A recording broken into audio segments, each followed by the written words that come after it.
welcome to the channel or welcome back. In 2010, there was a tragic incident that occurred in the Ascot area of Berkshire. A husband and wife were going through a bitter divorce, and on one fateful night, one of them would be bludgeoned to death. This crime sent shockwaves throughout the nation and will probably resonate for years to come. The impact from this incident was so severe that it resulted in laws being implemented in an attempt to prevent incidents like this from happening again. This isn't just a story, it's about real lives, real people, and real actions. Let's get into the video.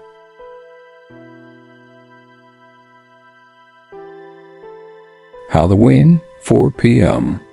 An ordinary Sunday handover between separated parents. Two children run inside their mother's home in Ascot. Seconds later, their father reaches into a bag, pulls out a hammer, and started raining down blows on their mother. This is the story of Joanna Simpson, a successful businesswoman, devoted mother, and a woman who had spent years trying to break free from a controlling marriage, only to be killed days before her divorce was finalized. It's also the story of Robert Brown, a British Airways captain who killed his wife, buried her in a pre-dug grave, and was later cleared of murder. It's a case that continues to spark outrage, political debate, and legal reform in the UK. Let's go back to the beginning.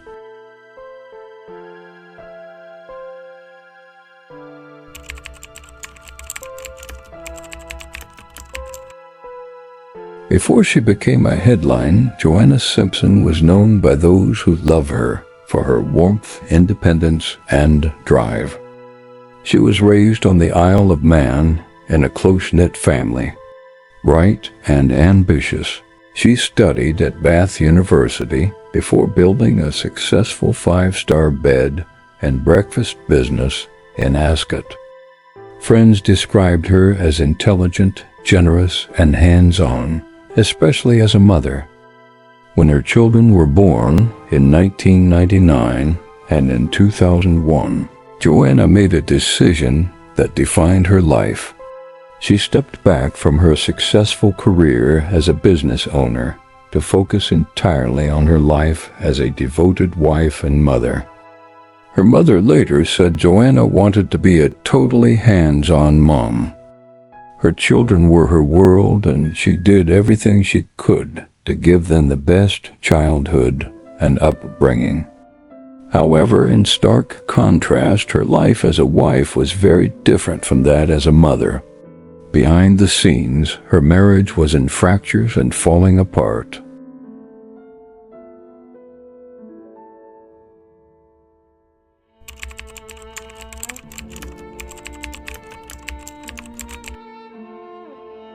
Robert Brown grew up in Edinburgh, in Scotland.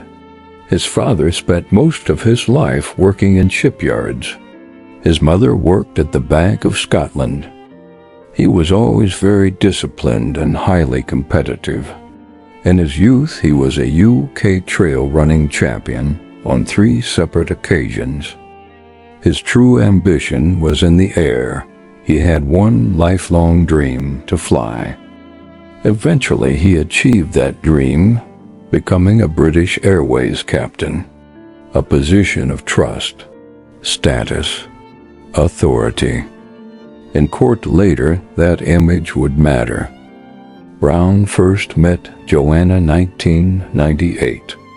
By then she was a divorcee after the ending of her first marriage. They moved quickly, getting engaged within months of meeting each other. By 1999, the pair had gotten married. The romance gathered steam rapidly, but cracks started to appear almost immediately. On her honeymoon in Cape Town, Joanna reportedly called her mother, saying she feared she had made a terrible mistake. Friends would later describe Brown as critical, controlling, often belittling her. It was said that he started monitoring her movements and became obsessive over the couple's finances. The relationship that first advanced so quickly was now on a downward trajectory.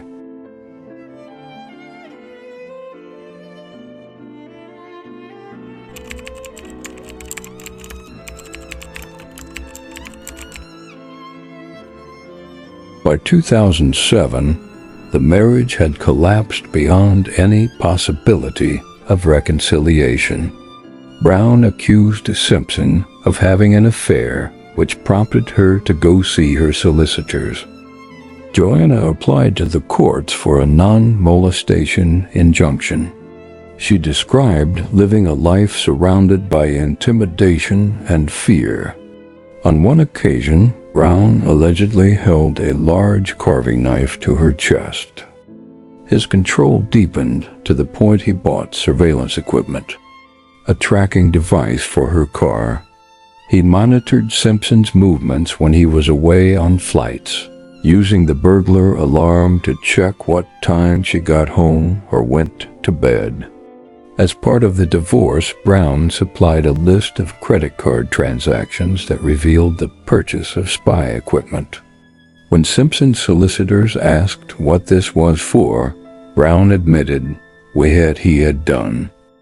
Security cameras at the house mysteriously stopped working, with signs that cables had been cut. He was ordered to stay away from the house for 6 months, and it was later extended for an additional 6 months. Their divorce dragged on for 3 years, largely centered around money and the family home, which Joanna had renovated before she even met Brown. A final financial hearing was scheduled for November 2010. Joanna was encouraged by the outcome of the Radmacher v. Granatino case, which saw prenups being seen as enforceable in the UK. Her parents had encouraged her to have a prenup in place before marrying Brown. Joanna felt confident about the outcome of the hearing and believed she would win. In her mind, she was days away from freedom. However, she was still concerned, though, that he might start a new battle over custody of the children.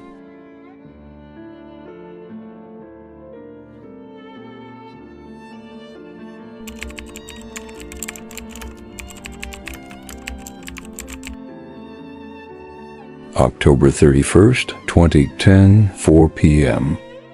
Brown arrives at Joanna's Ascot home to return their children after having them over the school half-term break. The children excitedly run inside the house after reaching home. In the hallway, Brown takes out a hammer that he had put in their daughter's bag. Without any warning or provocation whatsoever, he strikes Joanna repeatedly. Her daughter later described hearing bang, bang, bang. Joanna suffered devastating injuries, fractures to her skull, face, and defensive wounds to her hands and arms. In total, she was struck 14 times. She died there in her own home while their children were in the playroom nearby. Brown wrapped her body in plastic sheeting and placed her in the boot of his Volvo. He disconnected the house phone and removed the CCTV system. Next, he collected the children and put them in the car. When their son asked if he was taking Mummy to hospital, Brown said yes. Instead, he dropped the children at his home, then drove Joanna's body to Windsor Great Park. He had already dug a grave, precisely measured to fit a large garden box. The box had been lined with plastic to prevent seepage. He placed Joanna inside, sealed it, and then buried her. Then the next day, calmly, he made a phone call to the police. In the recording from November 1st, 2010, Brown said, "I'd like to make an appointment to come in regarding an incident which occurred yesterday. It was a domestic issue."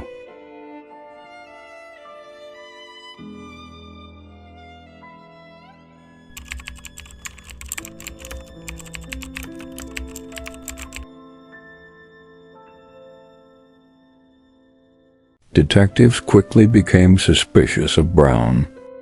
Investigating officer Melanie Savage later said Brown showed no urgency. There was no sign of emotion. Even in his silence, there was a display of arrogance. She described his as a narcissist who seemed as if he felt more intelligent than the officers interviewing him. Eventually, after 2 days of questioning, Brown confessed and led police to the grave. Brown told police he had been stitched up by a prenuptial agreement, which gave him no claim over his wife's trust fund. The pre-dug burial site stunned investigators. This was not spontaneous. This was meticulous preparation. And yet, what happened next shocked almost everyone. What we're going to do is just show you an extract of that interview. Okay? Before we do, is there anything you'd like to say? No, not really. Do I have to see the interview? They got into a fight and they were hitting each. Okay. Tell me about the fight, Kitty. What could you hear? I just thank you. Dad put on the car and said he said he was taking Mum to the hospital, but I don't know what happened. He came back at 6 in the morning and I don't know about Mum. All right.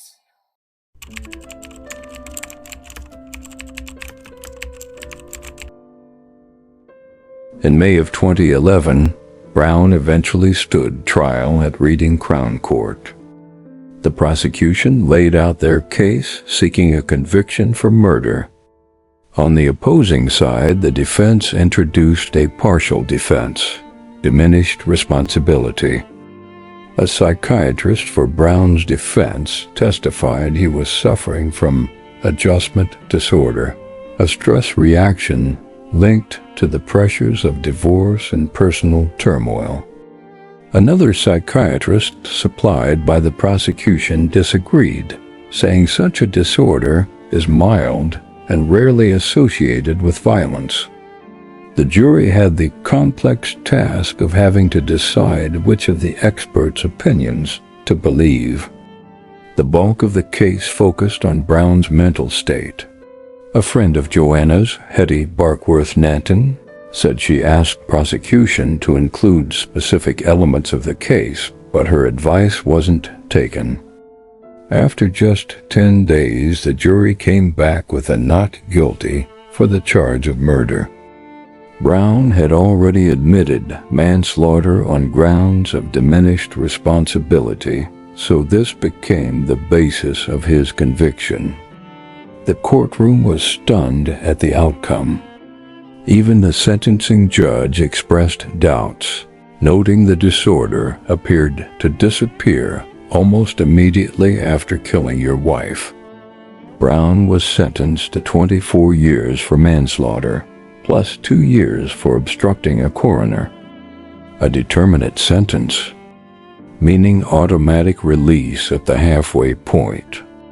No life tariff. No requirement for mandatory parole review at first.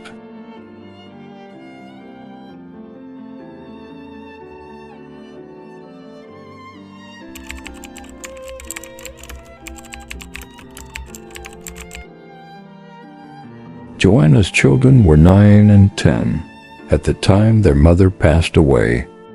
They suffered the trauma of hearing their mother being killed. Their grandmother, Diana Parks, had to tell them that their mother had died. They later went to live with her on the Isle of Wight. In later documentaries, their early police interviews revealed heartbreaking confusion. Katie described her father putting her mother in the car, saying he had hurt her. The loss is compounded because they lost both parents that day, one to death and one to prison.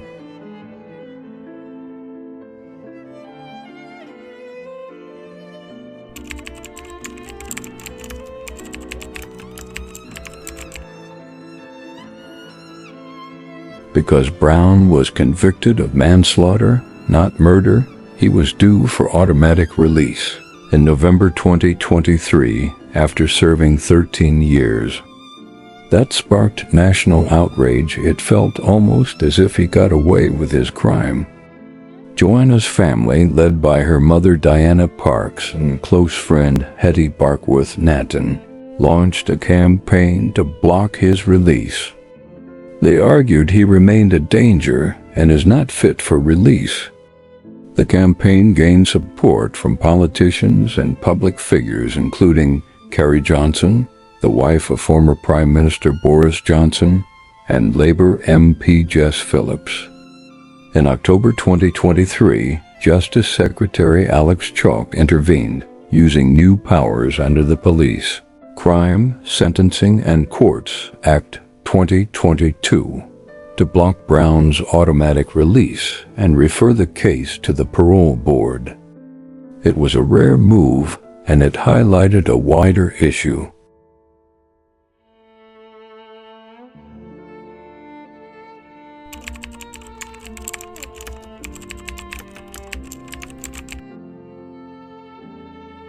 Joanna's case became central to a broader debate around domestic violence and women killed by their partners. Claire Wade KC was commissioned to review domestic homicide sentencing. Her findings were stark. Domestic homicides, overwhelmingly men killing women, were often treated as standard murders. Yet many involved coercive control, overkill, strangulation, or violence during separation. The review recommended making coercive control an aggravating factor in sentencing, recognizing overkill as an aggravating factor, better training for judges and lawyers, reforming outdated sentencing guidelines. Some changes have since been accepted by government. Joanna's case helped push that conversation into the spotlight.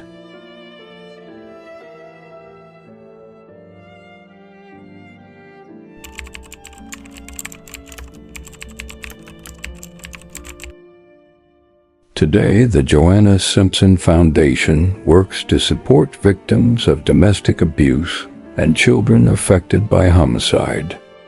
Her family continues campaigning not just to keep Brown behind bars, but to reform how the justice system treats domestic killings. Because for them, this was never just about one verdict. It was about what the verdict said, about coercive control, about power, about how a man who pre-dug a grave for his wife was not convicted of murder.